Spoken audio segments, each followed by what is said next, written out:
కుండపోత వర్షాలకు ఓరుగల్లు జలమయమైంది. కాలనీలోకి వరద నీరు వచ్చి చేరింది. దీంతో జనం బయటకు రాలేని పరిస్థితి ఏర్పడింది. ఖమ్మం నుంచి వరంగల్ వెళ్లే రహదారిపై అండర్ బ్రిడ్జిలోకి వరద నీరు చేరింది. దీంతో రాకపోకలు నిలిచిపోయాయి. హన్మకొండ బస్టాండ్ మునిగిపోయింది. అంబేద్కర్ నగర్ జల దిగ్బంధంలో చిక్కుకుంది.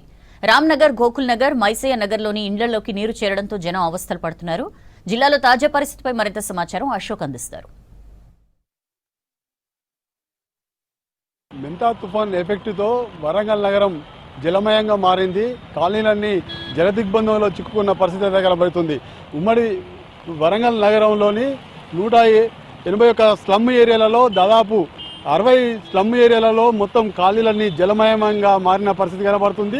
రోడ్లన్నీ చూడొచ్చు. మనం ప్రస్తుతం హన్మకొండలోని కాళోజీ మార్గంలో ఉన్నాం. కాళోజీ మార్గంలో మొత్తం ఎగువ నుంచి వస్తున్న వరద ప్రభావంతో జలమయంగా మారింది.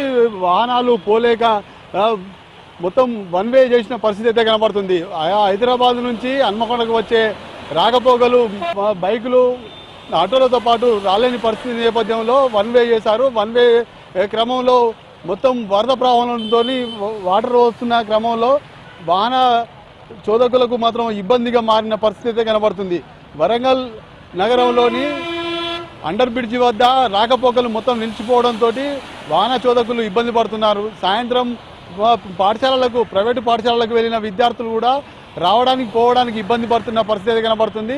పిల్లలను తీసుకువెళ్ళడానికి పాఠశాల యాజమాన్యం పిల్లల తల్లిదండ్రులకు సమాచారం అందించి వాళ్ళని తీసుకుపోవడానికి రావాలని ఇంటికి పంపిస్తున్న పరిస్థితి కనబడుతుంది. అండర్ బ్రిడ్జి వద్ద వాహనాలు, బస్సులు కూడా నిలిపివేశారు. వాహనాలను ఖమ్మం వెళ్లే వైపు మాత్రం రాకపోకలు అక్కడి నుంచి హైవే మీదకి వెళ్ళిపోవాలని అధికారులు సూచిస్తున్నారు.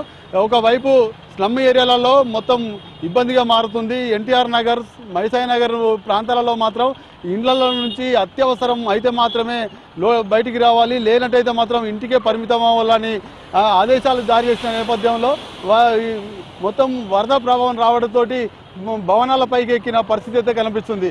మరోవైపు హన్మకొండలో రామ్నగర్ ప్రాంతాలలో మొత్తం వరద ప్రభావంతో ప్రజలు ఇబ్బంది పడుతున్న పరిస్థితి అయితే కనబడుతుంది. ప్రధాన రహదారులు మాత్రం జల దిగ్బంధంలో చిక్కుకున్న పరిస్థితి కనబడుతుంది. చూడొచ్చు, హైదరాబాద్కు వెళ్లే వాహనాలను కూడా వన్ వైపు మళ్లించడంతో ఒకవైపే వాహనాలు రాకపోకలు ఇబ్బంది మారుతున్న పరిస్థితి అయితే కనబడుతుంది.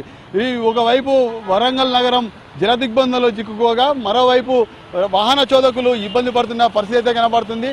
అత్యవసరం అయితే మాత్రమే రావాలని చెప్తున్నారు. ఇప్పటికీ సమ్మయ్య నగర్, మైసయ్య నగర్తో పాటు పలు కాలనీలలో ఉన్న ప్రజలను అప్రమత్తం చేసి వారి పునరావాస కేంద్రాలు ఏర్పాటు చేసి ఆ పునరావాస కేంద్రాలలో ఆహారం అందించేది కూడా అన్ని ఏర్పాటు చేసిన పరిస్థితి కనపడుతుంది. ఒకవైపు స్లమ్ ఏరియాలలో కనుక వరదలు వచ్చినట్టయితే ఎప్పటికప్పుడు సమాచారం అందిస్తే ఆ పునరావాస కేంద్రాలకు తరలించేందుకు కూడా అధికార యంత్రాంగం రెస్క్యూ టీంలను ఏర్పాటు చేసింది. మున్సిపల్ కార్పొరేషన్ పరిధిలో 6 టీములను ఇప్పటికే ఏర్పాటు చేసింది. 6 టీములతోటి మొత్తం ఎక్కడికెక్కడ స్లమ్ ఏరియాలో ఇళ్లలోకి నీళ్ళు వచ్చిన వారిని తరలించేందుకు కూడా అన్ని ప్లాన్ చేస్తున్న పరిస్థితి కనబడుతుంది.